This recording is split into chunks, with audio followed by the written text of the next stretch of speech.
Greetings my fellow freaks and weirdos, I'm Tom and welcome to Monster Gab, where we love to talk about classic and vintage horror, and we have a real classic for you today with Creature from the Black Lagoon from 1954. Back in the day, Universal Studios released a good number of monster movies, known quite literally as Universal Monsters, with iconic figures such as Dracula, Frankenstein's monster, the Wolfman and the Mummy. But these monsters were not particularly original, especially characters such as Dracula and Frankenstein, which were taken from very famous novels by the likes of Bram Stoker and Mary Shelley, not to mention that these characters were already brought to the cinema thanks to the silent era. And then other characters such as the Mummy and the Wolfman were based off other myths, legends, stories and folklore. But Creature from the Black Lagoon and its monster, also known as the Gill Man, is actually quite original. And yes, I suppose to a younger audience, this creature looks quite comical and not particularly scary, but I honestly quite like the design of this monster, and back in the day, who knows, it probably did scare audiences. Probably. The movie stars Julia Adams, Richard Carlson and Richard Denning, and it was directed by Jack Arnold. It was originally shot in 3D, but most audiences today are familiar with this film in its 2D format. And this movie's fan base comes from many years after its release due to its cult status. Time to check it out.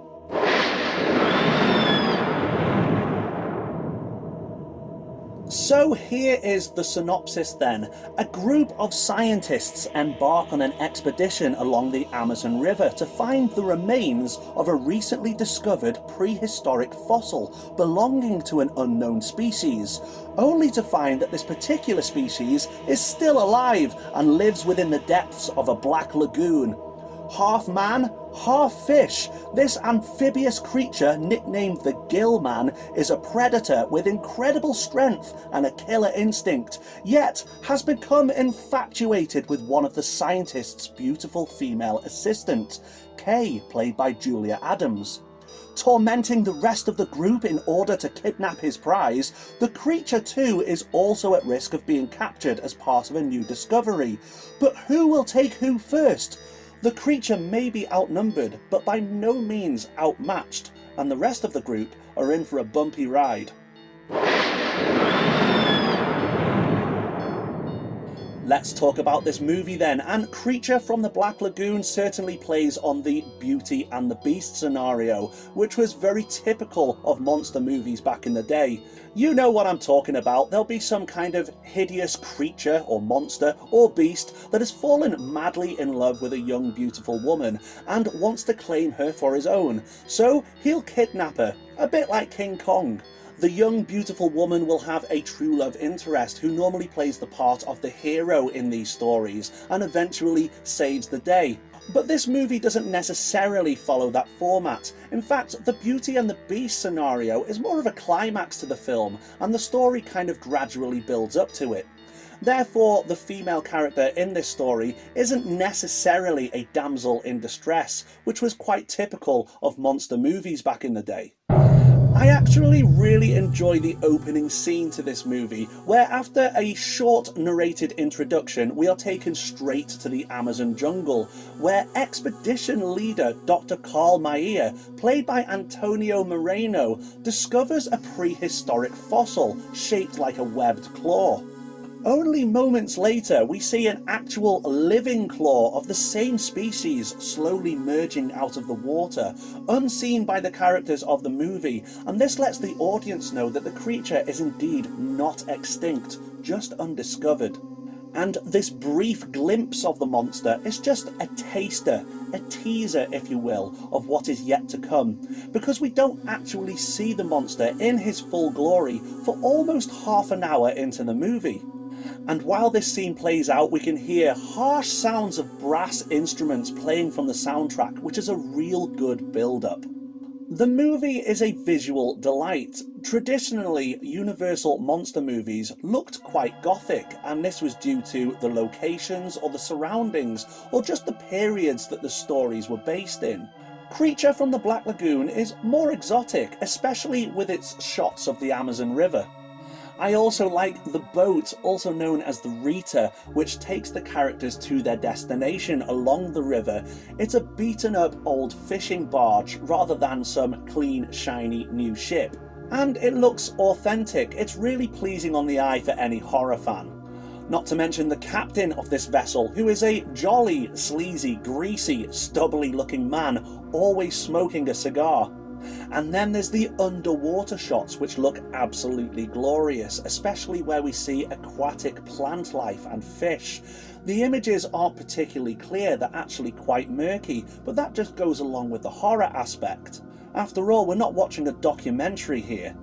Being shot in black and white honestly aids this movie too. The grayscale really does add to the murkiness of the film, and with the story being based in such exotic locations, I honestly believe that the use of colour would only dilute any feeling of horror. And then there is the creature itself. Now, as I mentioned earlier, modern audiences may find this creature quite comical and not scary, but I love the originality of it. I mean, half man, half fish. I've never seen it done before this movie, and honestly, I think there is a scary factor to it. But that's just me. And when we do get to see this creature in his full glory, we get to witness his incredible strength. There's a moment where he gets caught in the fishing net of the boat, and he almost pulls the boat over before breaking free through the net. Creature from the Black Lagoon also has a good level of tension running through it too. I appreciate the way the creature just sits at the bottom of the riverbed, while the scientists, who are also scuba divers, are swimming and looking for rock samples and completely oblivious that he's there. He just sits and watches them, and it's fairly disturbing. But when we see the creature eventually swimming, it's actually quite terrifying, especially the way he glides through the water. He's very graceful the way he swims. He could probably outswim most people, making them vulnerable if they were in his environment. But the tension doesn't stop there. There's a moment of feet grabbing, which is a really scary factor when you think about it. Imagine swimming in a body of water that you're not familiar with, and some creature down below is trying to grab your feet. The musical soundtrack to this movie is also very tense. It's typically orchestral due to its age, but it's very bold and fierce and really does work with the movie. The acting in this film is mostly fine, but there are a couple of moments where it can be a bit wooden, but these moments are usually by the secondary cast members. The characters, though, are interesting, with a mixture of scientists, a vessel captain and his crew. They all seem to be quite chummy with each other, the way they pass around ideas, theories and opinions, but not without the odd bickering here and there and a bit of disagreement now and then. The actors do a good job of making you feel like the characters know each other quite well. The character of Kay Lawrence was played by Julia Adams, and she's the only female character in this film. Now, in my opinion, it would have been nice to have one or two more female characters in this story, but I suppose back then it was more of a man's world. But I do enjoy the two main characters, David and Mark, played by Richard Carlson and Richard Denning. They both play the parts of scientists. Now, David is more of a thorough scientist. He wants to gather as much information as he possibly can and learn more about the species that he's dealing with. Whereas Mark, who is financing the expedition, is more rash and impatient. He's more interested in hunting down the creature and exploiting it for his own gain.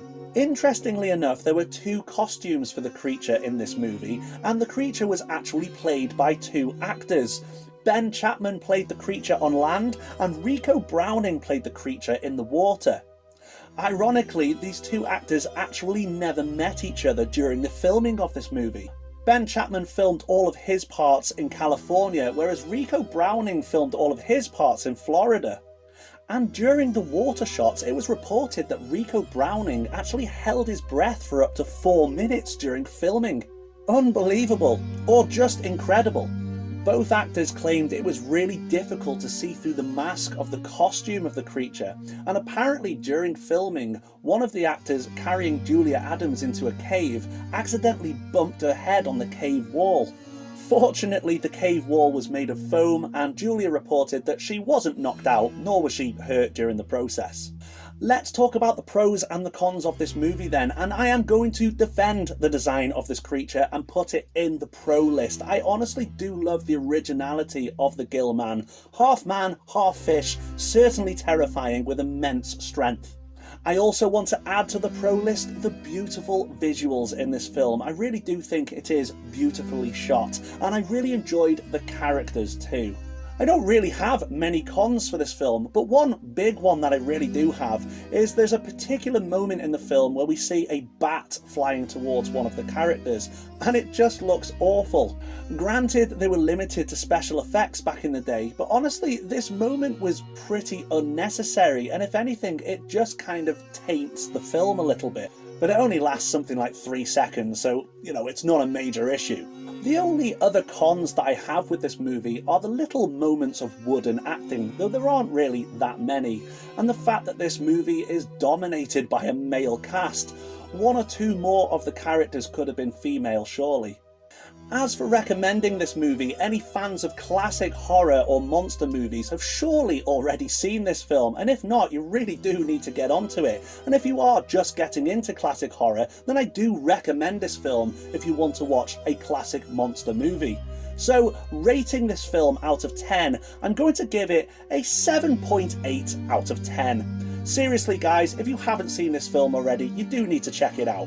Having said that, this movie did spin a sequel called Revenge of the Creature, which I'm still yet to watch myself. I really do need to get onto it. And there have been multiple rumours of remakes over the years, one by John Carpenter in particular, but never really come to light. Not yet, anyway.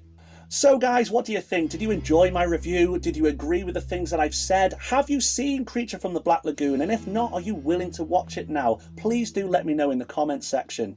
If you have seen this movie, do you have any particular favourite moments? And did you enjoy the sequel? Is it worth watching? Let me know down there. That's all we've got time for in this particular episode, and until next time. I don't know who they are, but if you don't subscribe, they will get you. So make sure you are indeed subscribed. Click that notification bell so you don't miss out on any new video here on Monster Gab. Like the video if you did indeed like it, and share this with your friends. Leave that comment down there, and thank you so much for stopping by. Take care, see you soon, bye bye.